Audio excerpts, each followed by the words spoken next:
Entrou direto? Estamos informando seus seguidores que você iniciou um vivo ao vivo. Tá. Tá, o pessoal já tá? Você falar com as pessoas, pode conversar com elas. Tá. Olá, pessoal. Boa noite a todos. Estou vendo aí a turminha já entrando. Maravilha. Tá ruim de enxergar porque eu tenho que botar meus óculos, tá? Mas eu tô vendo ali o pessoal chegando. Matheus, Eduardo, Jéssica, Vitor. Valeu, turma. Sardazeira tá aí. Vicky. Tá, peraí. Aí o Eduardo tá chegando aqui. Peraí. E aí? Eduardo, esse aqui.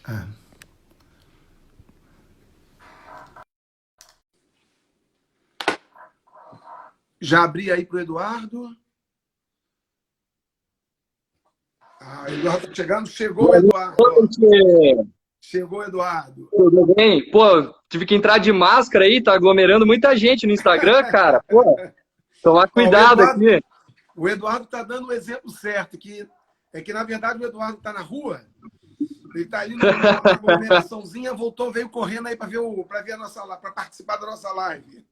Isso aí. Tá certíssimo, Eduardo. Sempre de máscara. Ó, É isso aí. tô em casa aqui, acabei não botando a minha, mas tô trancadinho dentro de casa. Maravilha, isso aí. Seja bem-vindo aí, Eduardo. Obrigado aí pela parceria, né? Abrindo mais uma parceria nossa aí, coisa linda. Obrigadão, Eduardo. Se apresenta aí pra rapaziada. Pô, valeu, Borretti. Obrigado aí, o próprio Gaia, né, por abrir esse espaço pra gente debater esse tema que é tão importante, tão relevante, né? E, Sim. pô, essa dobradinha geografia e história é fantástica, né? Não tem erro, Porque né?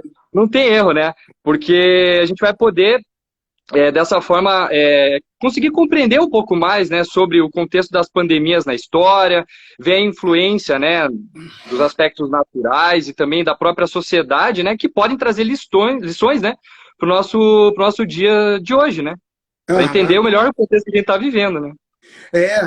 Exatamente, Eduardo. E muita gente nas minhas redes sociais, ou então, né, mandando mensagens e tal, pergunta sempre, né? Foi a única pandemia? Houve outras pandemias? Houve outras situações parecidas?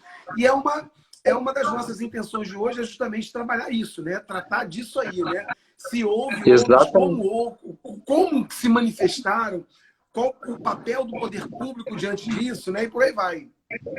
Isso aí. Perfeito. Beleza, moçada. Então, como a gente está aqui numa live, nosso tempo é sempre muito curto, né? Uma horinha. Estava até conversando hoje mais cedo com o Eduardo. Uma horinha é sempre um tema, é um tempo muito curto, mas é bom porque fica com aquele gosto de quero mais, né?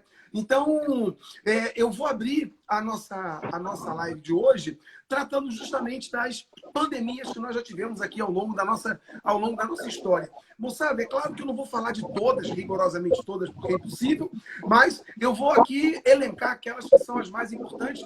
E lembrando, né, é uma live, história, geografia, uma parceria que a gente sempre gosta de trabalhar, de manter.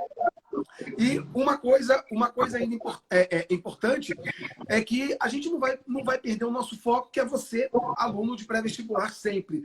Claro que é uma live totalmente aberta, mas o nosso foco grande é sempre aquele aluno que faz parte do nosso cursinho, ou que faz parte aí dos cursinhos que a gente tem, e que para nós é um prazer poder também apresentar um pouco do Gaia. Moçada, eu queria começar rapidamente estabelecendo que, na história, a palavra pandemia, ela é uma palavra relativamente nova.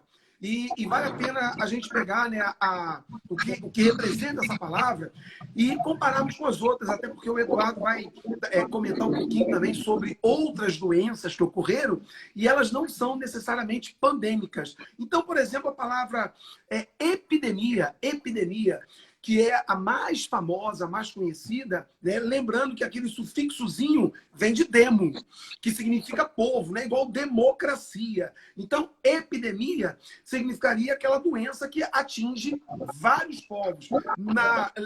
Literalmente seria fora de um único povo. Ela pega um númerozinho aí de povos.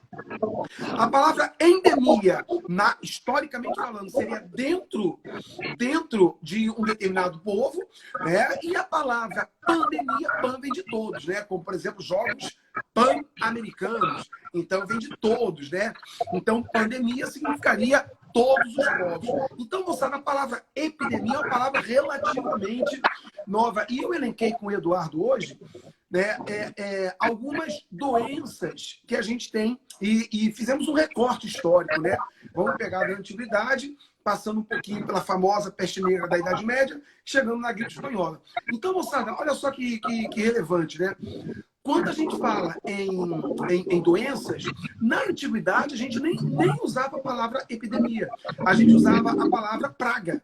Tanto é que nós tivemos a praga de Atenas, a praga de Justiniano, a praga de São Cipriano, né? Então você sempre usava a palavra praga, na ausência de uma palavra que pudesse definir melhor aquela situação. E a praga de Justiniano, para a gente pegar aí, e a praga de Justiniano, historicamente, nem é bem antiguidade, né? Na verdade, ela está no alvorecer da Idade Média. É que a gente pegou, né, Eduardo, ali o finalzinho do Império Bizantino, aliás, o iniciozinho, o final do Império, do Império Romano Oriental, mas já estamos na Idade Média, já estamos no que historicamente qualificamos como Idade Média. Então, a praga de Justiniano, ela foi a primeira, podemos dizer assim, eu vou usar um termo que historicamente a gente usa hoje. A primeira grande epidemia da história. Por que, moçada, epidemia? Porque ela se limitou, o que dizer se limitar é um absurdo, mas ela se limitou à bacia do Mediterrâneo. Então ela pega ali a praga de Justiniano, ela pega Bizâncio, todo o norte da África, o que seria, né, hoje o Egito, a Tunísia, antes Egito, Líbia, Tunísia, Argélia, Marrocos, Península Ibérica, Espanha, falava-se Espanha na época apenas, Península Itálica e o Império Sassânida, que foi o último grande império persa, a última grande dinastia persa, né, desse período. Então, reparem bem, moçada, a gente usa para essa doença o termo praga de Justiniano. Poderia ser epidemia, mas não usamos o termo pandemia ainda. Porque eu sei. Mas, Borretti, oi? Até alguns autores utilizam até o termo peste, porque peste era sinônimo de doença, e é ainda até hoje, né? Aquela coisa, aquele jargão, né, que ficou na cultura popular, né? Ah, esse moleque tá pesteado aí, né? Porque vive doente, né? Então até hoje a gente carrega essa questão aí cultural. Mas me chamou muito a atenção aí o que você falou agora, principalmente no caso de Constantinopla, né? Então, nesse período aí, no século VI, se estimou aí aproximadamente que 5.000 pessoas morriam por dia em Constantinopla. Né? Então, não sabia como lidar, né, de fato, com essa questão. Inclusive, parece que o próprio Justiniano, né, chegou a ficar doente, é isso? Exatamente. A praga de Justiniano, Eduardo, ela tem alguns dados que a gente precisa, né, equalizar um pouco. Exatamente.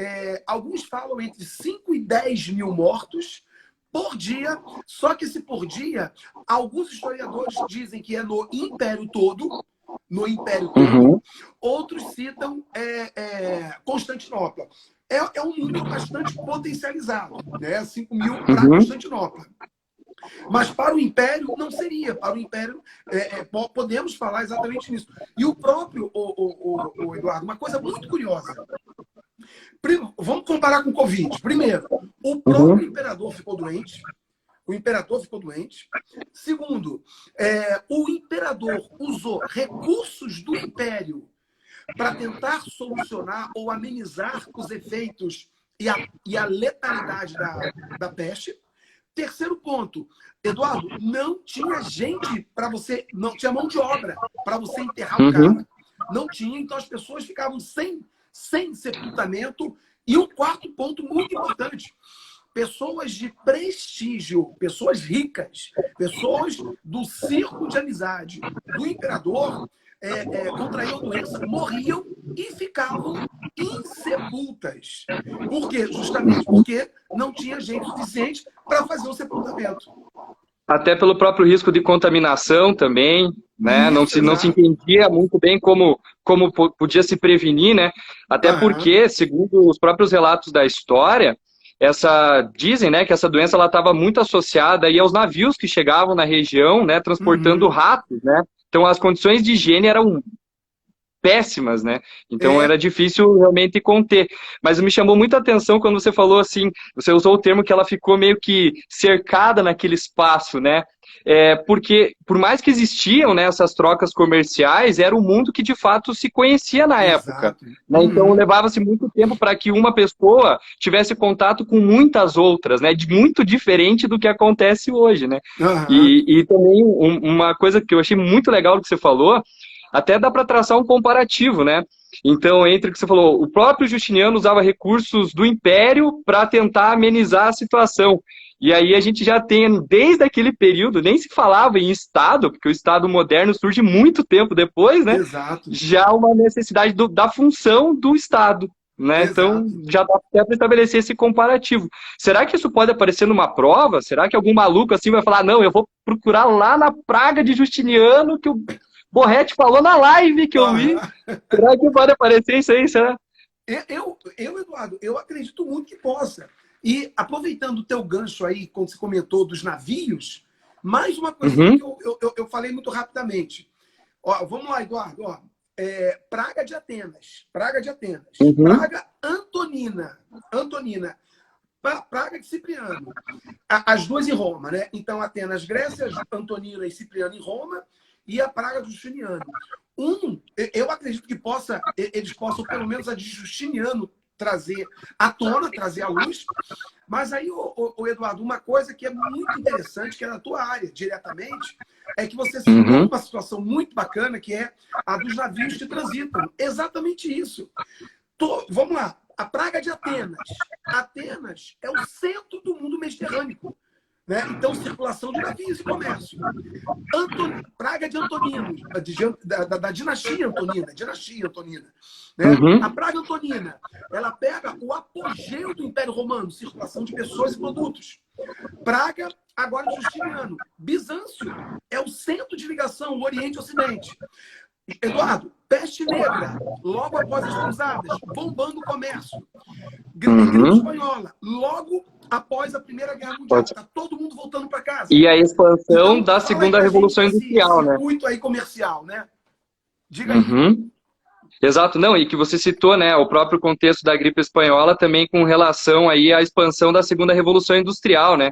Então a busca por fontes de matéria-prima, fontes de energia, geração de infraestrutura com construção de ferrovias, e enfim, que vai acabar contribuindo também para essa expansão, né? Exatamente.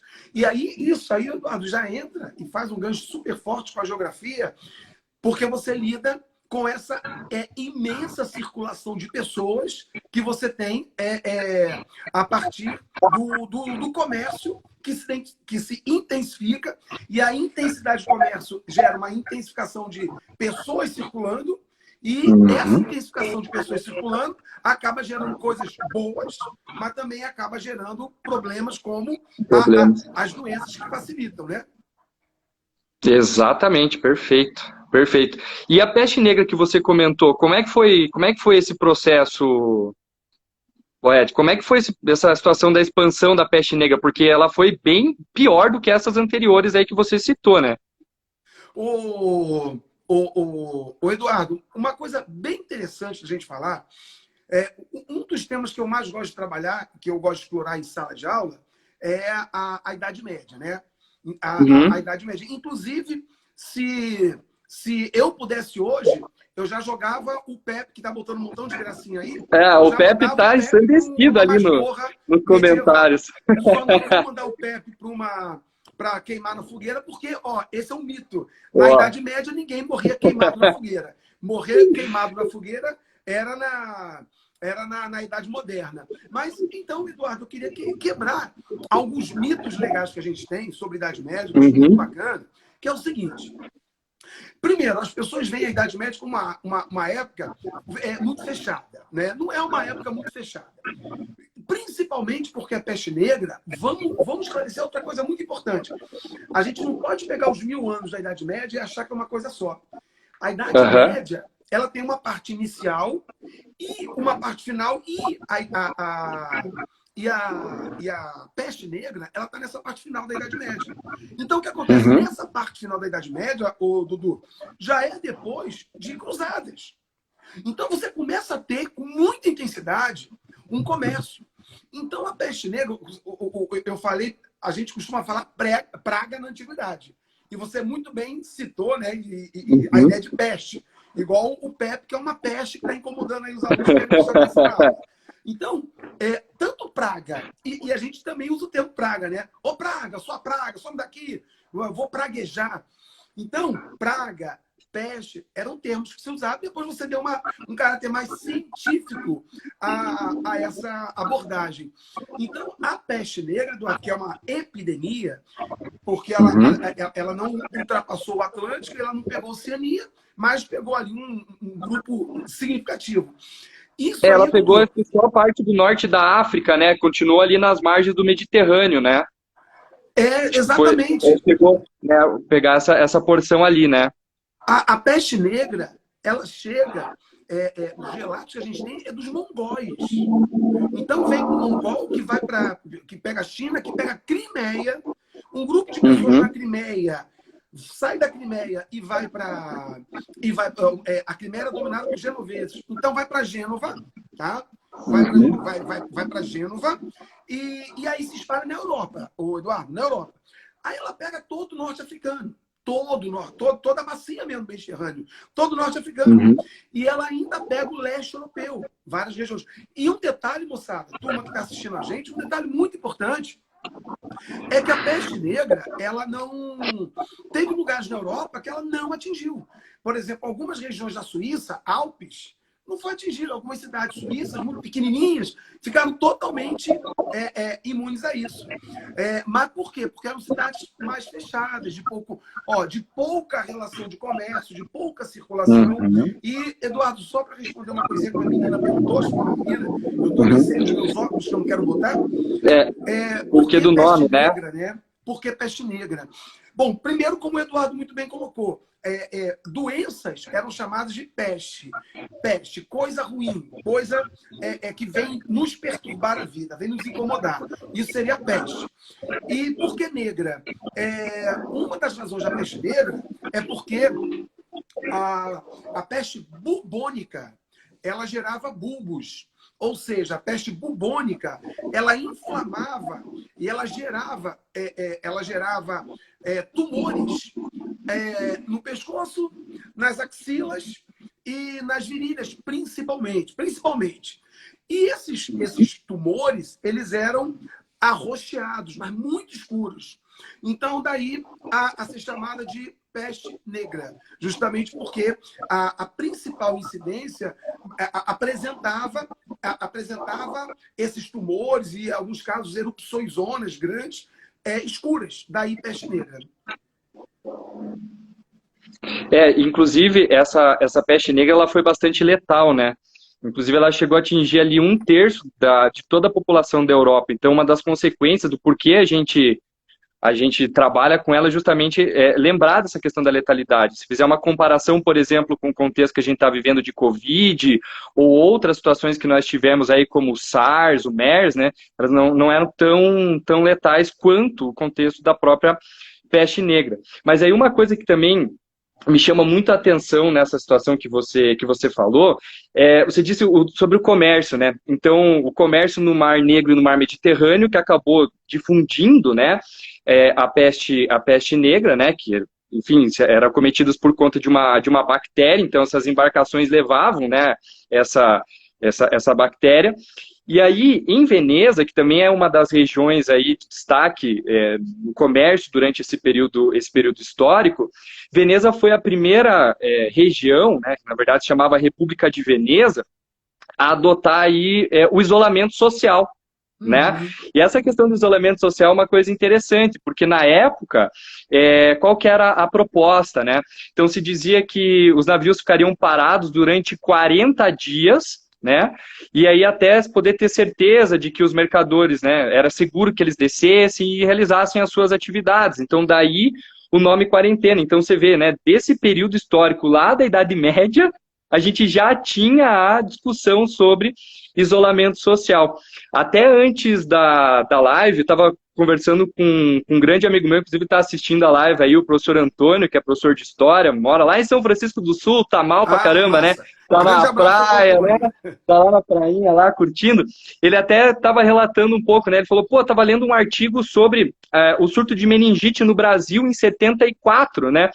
Então nós já tivemos aí no Brasil, né, fazendo um comparativo com a situação de agora também, essa situação de isolamento social, né, de necessidade de quarentena.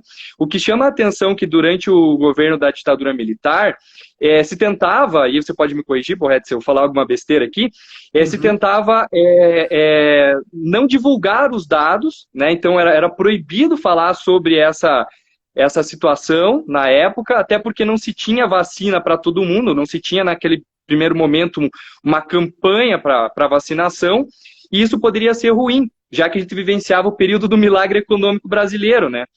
E aí depois, né, em 75, começa uma larga campanha de vacinação, né, contra a meningite. Né? No caso do Brasil, nós tivemos aí essa situação 3 vezes mais marcante na história, né? 1925, uma nos anos 40, e depois em 74, 75, né? E aí as escolas foram fechadas e tudo mais. E aí chama atenção porque nós tínhamos na época um governo militar, né, que exigiu a quarentena, então foi uma pressão forte da própria autoridade do governo, algo semelhante ao que aconteceu na China, agora recentemente com o Covid, né? E hoje que nós temos um governo democrático no país, muitas vezes há discursos que acabam aparecendo e que, enfim, vão contrário a essas recomendações. Então essa é uma situação também interessante do quanto a história ela pode, né, ensinar a gente, né, no contexto aí de contenção de uma epidemia, uma pandemia, né, nesse sentido. O Eduardo, e você tocou aí dois assuntos que eu considero nevrálgicos para trabalharmos essa questão, né? Primeiro, a ideia da quarentena que já vínhamos lá de Veneza, Gênova também chegou a estabelecer quarentena, e algumas cidades de menor pulso econômico que também acabaram, elas não estabeleceram quarentena, elas se autobloquearam, Eduardo, na Europa. Então, eram cidades que, como não tinha dentro da cidade um surto, o que elas fizeram? Se fecharam. Fecharam as fronteiras. Ninguém entra. Ninguém entra. E se sair, não volta. Então, você vai ter essa situação. Então, a quarentena, Eduardo, excelente essa tua lembrança, pelo seguinte, é um tema que eu até chamo a atenção dos nossos alunos, vestibulandos, que é o seguinte, a quarentena é um tipo de isolamento. E o isolamento, para que vocês não se deixem enganar, não é uma coisa nova. Na antiguidade, por exemplo, a gente tinha os leprosários. E o que era um leprosário? Era um espaço onde você confinava o leproso, porque não tinha cura à doença. Se ele circulasse, ele ia passar aquela doença para alguém, que ia passar para outro, e acabou. Então você vai ter esse isolamento do sujeito. Mas já é. E da ideia de isolamento vem a ideia da quarentena, do isolamento coletivo e por aí vai. Então, isso é um dado muito importante. E o outro dado, Eduardo, é justamente as ações que o governo pode promover, que é de esconder ou simplesmente ele esconde os dados ou ele acaba apresentando. Vou um pouquinho além. Você falou em regime militar, década de 70. Eu lembro bem que nos anos 80, na democracia, você tinha constantemente no Rio, de repente você começou a ter constantemente no Rio de Janeiro, situações onde você tinha dengue. Principalmente no verão, muito quente, né? Você não tinha a ideia de jogar água fora e tal. Então você tinha realmente Naquela época, se usava, inclusive, muito o termo endemicamente. Naquela época, nos 80. Então, endemicamente, no estado do Rio, com quase um todo, você tinha a dengue. E você tinha gente que morria de dengue. E o governo procurou, para não alarmar a população, ele procurou omitir os casos de morte. Isso nos anos 80. Então, muitos governos vivem com essa dualidade, né? Se divulga, que eu particularmente entendo que é responsabilidade do governo divulgar, se divulga, você pode criar um pânico. Se não divulga, cria um relaxamento. Né? Então, você como lidar com isso, né? Chegar ao meio termo aí, né? Você tem que chegar ao meio termo. É uma sinuca de bico mesmo, né? E aí, teve uma menina que perguntou aí bem legal sobre se houve casos de cura da peste negra. Houve casos de cura na própria Idade Média, mas por que houve casos de cura? Isso aí é uma outra coisa que, de novo, né, o Eduardo, faz parte do caráter cíclico da história. Foi descoberta a cura, a cura de várias doenças, mas enquanto não tinha cura, muita gente morria. Então, quando que começaram a curar as pessoas ligadas à peste negra? Quando os estudiosos começaram a perceber como que poderia ser feita a cura. Então, se a peste negra acabou, não foi porque as pessoas se imunizaram. Claro que teve um pouco de profilaxia, claro que teve um cuidado higienizador muito pequeno, mas o elemento mais central foi a efetiva descoberta de como você poderia resolver a questão da peste negra. Tanto é que a peste negra volta no século XIX, também por causa, Eduardo, do comércio. Ela começa na China. Da China, a peste negra do século XIX. Da China, ela vai para a Índia. Da Índia, Europa, América, inclusive Brasil. Ela pega o Brasil. A peste negra do século XIX. Ela pega o Brasil. Só que você... E o mundo inteiro. Só que ali você já tinha uma condição de tratamento muito maior. Muito maior. Não, é bacana o que você citou agora, porque quebra um pouco com aquele mito que muitas vezes a gente carrega ao longo da vida escolar, né? De Idade Média, o período de trevas, aquela coisa toda, porque a medicina já dava os primeiros passos dentro das universidades medievais, né? E isso é um dos fatores que acabou possibilitando, né, essa discussão. Mas aí, quando você estava relatando a questão ali dos próprios leprosos, né, que contraía a hanseníase e aquela coisa toda, naquele momento histórico, a gente já via também o surgimento de algumas fake news, né? Então, hoje a galera fala de fake news pra caramba, claro, né? Mas isso não é uma coisa nova, é uma coisa que já vem ao longo da história, né? Inclusive, depois eu vou compartilhar com vocês aí um artigo que um amigo meu, o professor André Bode, escreveu aí para uma revista Leituras da História, falando sobre as fake news na história. E aí, uma das coisas que ele escreveu lá que me chamou muito a atenção foi, por exemplo, a situação que tinham lá os estrangeiros, né? Então se criava uma ideia de que alguns povos poderiam ser responsáveis pela criação daquela peste, né? E aí nós temos uma série de exemplos naquele período da peste negra. Por exemplo, né?